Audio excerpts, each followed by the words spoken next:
Hold up. What if the thing you're most certain of is actually one giant cosmic prank? That's right. I'm talking about your consciousness. That voice in your head right now going, what is this person talking about? That sense of being you, the feeling that you're in there, piloting your body like some flesh mech warrior. What if all of that is just an elaborate magic show your brain is staging, and you're falling for it every single day? Crazy talk? Maybe, but here's the kicker. Some of the biggest brains on the planet, and I'm talking Nobel-level geniuses, not just your friend who gets philosophical after 2 beers, are starting to think consciousness might be the greatest illusion ever created. If that's true, then who exactly is watching this video right now? And the real mind melter, if the you think you are isn't real, then who's getting freaked out by this intro? Stick around, because in the next couple minutes, I'm about to turn your sense of self inside out, like a cheap sweater. And trust me, once you see the threads, you can't unsee them. Let's dive in. Picture this. You wake up tomorrow morning, stretch, yawn, maybe check your phone. Let's be real, definitely check your phone, and never once question the obvious fact that you are experiencing all this. You're the main character in your life's movie. But what if consciousness is just your brain's greatest hit? Its platinum album, the ultimate special effect. Let's get weird for a second. Your brain is processing about 11 million bits of information every second. How much reaches your conscious awareness? A pathetic 50 bits. The rest? Your brain decides, nah, they don't need to know about that. Want proof? You didn't notice your nose in your visual field until just now, and now you can't unsee it. You're welcome for that little glitch in your reality matrix. And get this, neuroscientists can now predict what choice you'll make up to 7 seconds before you think you've decided. 7 seconds. That's not just finishing your sentence. That's finishing your thought, making a sandwich, and posting about it on social media before you even know you're hungry. Ancient Buddhist monks would be sitting in their caves right now saying, "Told you so," if they had TikTok. They've been dropping the "there is no self" bomb for 2,500 years, while the rest of us were too busy taking selfies to notice the irony.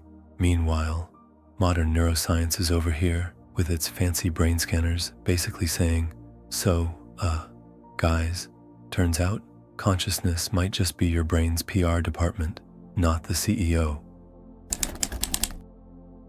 Alright, skeptics, you want evidence? I got evidence. More evidence than you can shake a functional MRI at. Let's start with split brain patients.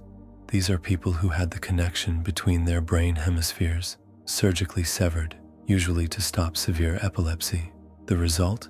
2 separate consciousnesses in one skull. The left brain doesn't know what the right brain is doing. One hemisphere can't recognize family members that the other side knows perfectly well.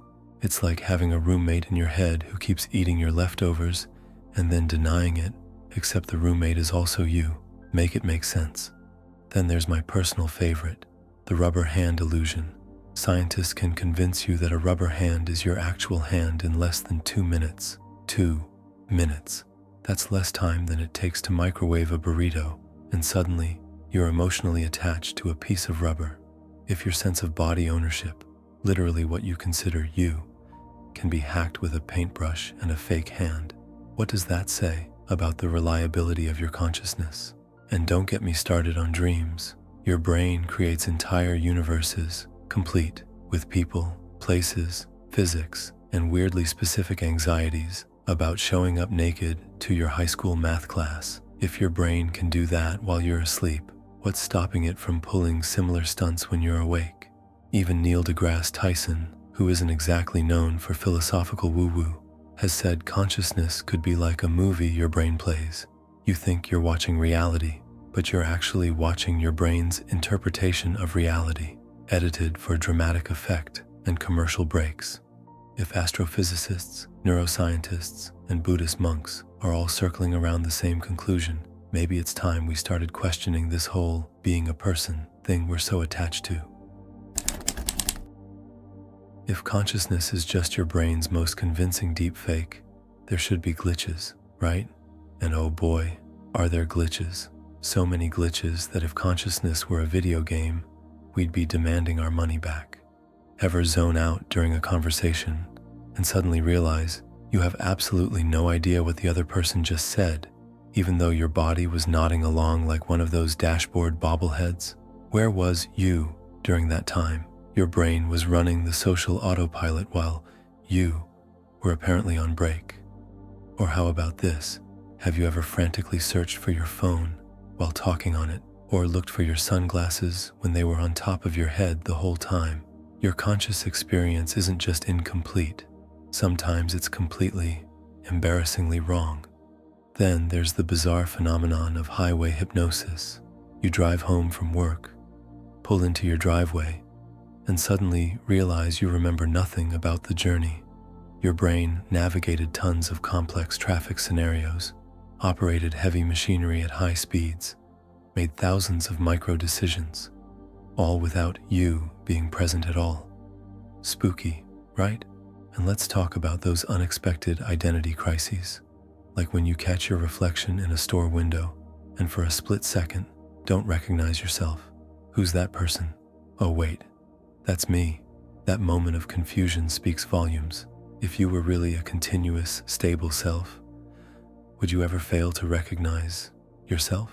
Because here's what nobody wants to admit. Your brain doesn't actually need consciousness for most of what it does. You can drive, have conversations, even play sports without conscious awareness. So why does consciousness exist at all? What purpose does it serve? Hold on to your brain cells, because this is where it gets really interesting. So if consciousness is basically your brain's version of reality TV, dramatic, selective, and only loosely based on actual events, why did we evolve to experience it? The answer might be less spiritual awakening and more practical survival tool. Think of it like this. Your smartphone has millions of lines of complex code running under the hood, but does it show you all that gobbledygook? No. It shows you cute icons and simple menus. That's your consciousness. A user-friendly interface designed to hide the complicated stuff happening behind the scenes. Your brain doesn't want to overwhelm you with the neural mechanics of every decision. That would be like trying to drive a car by manually controlling each piston. Instead, it gives you the simplified version. I chose the salad because I'm being healthy, rather than the truth. Your glucose levels, hormone balance, and environmental cues influenced networks of neurons that activated in patterns established by evolutionary pressures and previous experiences. Evolution favored brains that created this illusion because it works. A creature that experiences itself as a unified self can plan for the future, coordinate complex actions, and cooperate with others. Consciousness might just be nature's way of organizing a really complicated system into something that can find food, avoid predators, and swipe right on the right potential mates. And the evidence is everywhere. Notice how fragile your consciousness is. A couple of drinks can completely transform your personality. A slight concussion can change your tastes and preferences. Even a good night's sleep versus sleep deprivation can make you feel like an entirely different person. If consciousness were some fundamental, mystical force, rather than a biological construction, would it really be this easy to mess with? That's like believing your TV is actually creating the shows it displays, then being surprised when unplugging it turns everything off. But wait, there's more. Sorry, couldn't resist the infomercial vibes there. Your sense of self isn't just created by your brain, it's co-created by everyone around you. You're basically a collaborative fiction written by committee. Think about it. How much of you is actually defined by your relationships and social roles? You're someone's child, maybe someone's parent, partner, friend, employee, boss, that person who always brings good snacks to the potluck.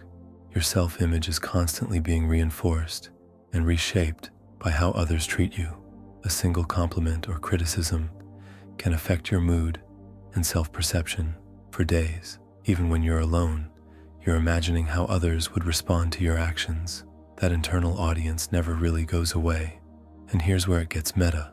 Different cultures actually create different kinds of consciousness. If you were raised in a highly individualistic Western society, you probably experience yourself as separate and independent. If you were raised in a more collectivist culture, your sense of self might be fundamentally more connected to your community. Same human brain hardware, totally different consciousness software, depending on where you grew up. This is why stepping into different social contexts can make you feel like different people.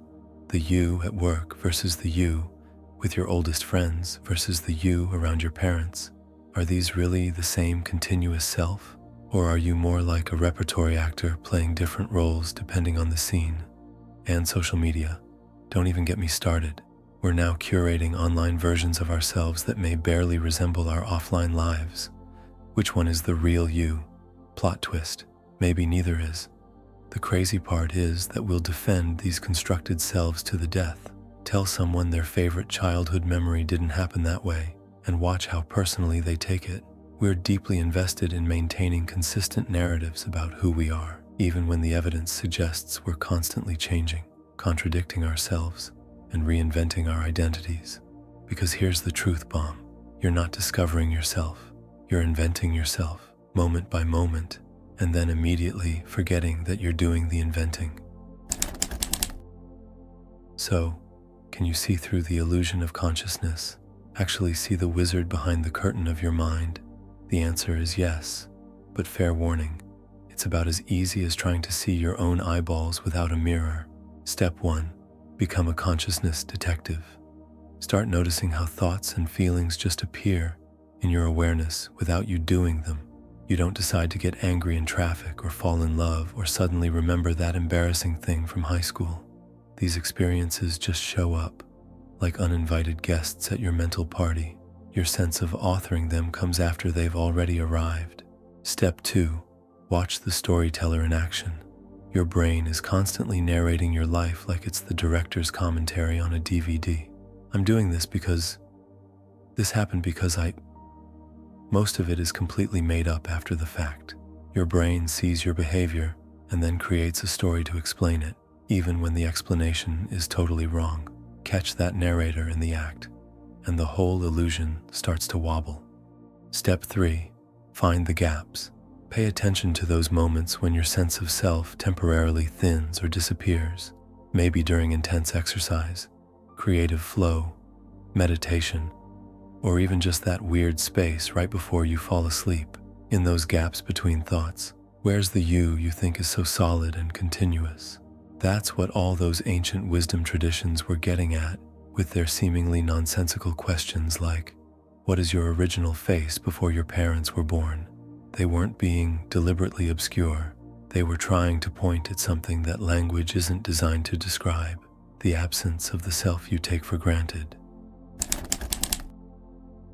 Now for the beautiful paradox in all this. Realizing that your sense of self is about as solid as a hologram doesn't make life meaningless. It makes it more meaningful. Think about it. Most of our suffering comes from protecting this fictional self. We get offended when our self-image is threatened. We stress about how we're perceived. We ruminate over past failures and anxiously plan future successes, all to maintain a consistent story about a me that doesn't fundamentally exist in the way we think it does. What if you could experience life directly, without filtering everything through the me filter? What would it be like to respond to reality as it actually is, rather than as your self-centered narrative interprets it? It's like taking off glasses that have been subtly distorting your vision your whole life. Suddenly, colors are brighter, connections are clearer, and everything feels more real. Ironically, seeing through the illusion of self allows you to be more fully present in your actual life. And the real kicker? Some of the happiest, most effective people throughout history are those who have seen through this illusion. From ancient contemplatives to modern artists, scientists, and innovators, many report that their greatest insights and moments of creativity came precisely when their sense of self temporarily stepped out of the way. That's all very philosophical, you might be thinking, but what's the actual benefit in my real life? Fair question. Here's the practical payoff. Imagine not taking things personally anymore.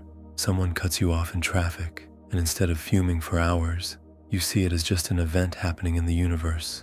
No need to create a whole story about how you've been wronged. Imagine not being constrained by your own past. Instead of thinking, I've always been bad at math, or I'm not a creative person, you recognize these as stories, not facts. Your potential expands dramatically. Imagine being free from the constant pressure to maintain a consistent identity. You could try new things without the fear of, that's not me. You could change your mind without feeling like a hypocrite.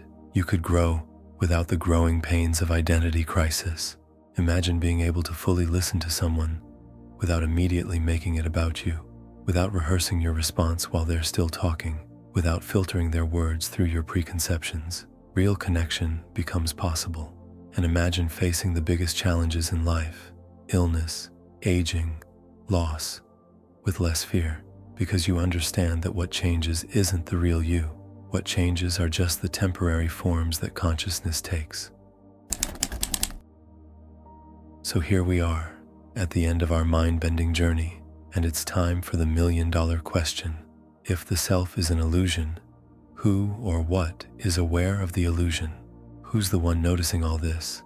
Who's reading these words right now? This is where language starts to break down, where words become as useful as a chocolate teapot, because the answer isn't another concept. It's not something you can think about. It's what's doing the thinking. Some traditions call it awareness itself. Some call it consciousness without an object. Some call it presence. The name doesn't matter, because it's not a thing to be named. It's the space in which all named things appear. It's like trying to see your eyes without a mirror, or like water trying to get wet. You can't grab it, because it's what's doing the grabbing. And that's the final twist in our story. The self is an illusion, yes, but you are not the self. You are the awareness in which the illusion of self appears. You are not the movie of your life. You're the screen on which it plays. So, where does all this leave us? Whether consciousness is real or an elaborate construct, one thing is clear. You are both less and infinitely more than you think. Less because the solid, separate self you imagine is largely fictional. More because what you truly are has no boundaries, no beginning, no end. Your brain creates the experience of being someone, and that's useful for navigating life. But you aren't limited to that narrow bandwidth of experience. You can see through it to something far more vast and fundamental. So next time you find yourself stressed about your image, worried about your future, or caught in the endless drama of me and my story, pause, take a breath, ask yourself, who exactly is having this thought? Who is aware of this feeling? Who is noticing all this happening? And in that spacious moment of questioning, you might just catch a glimpse of what you really are. Now, how will you play differently in a game you know is just a game?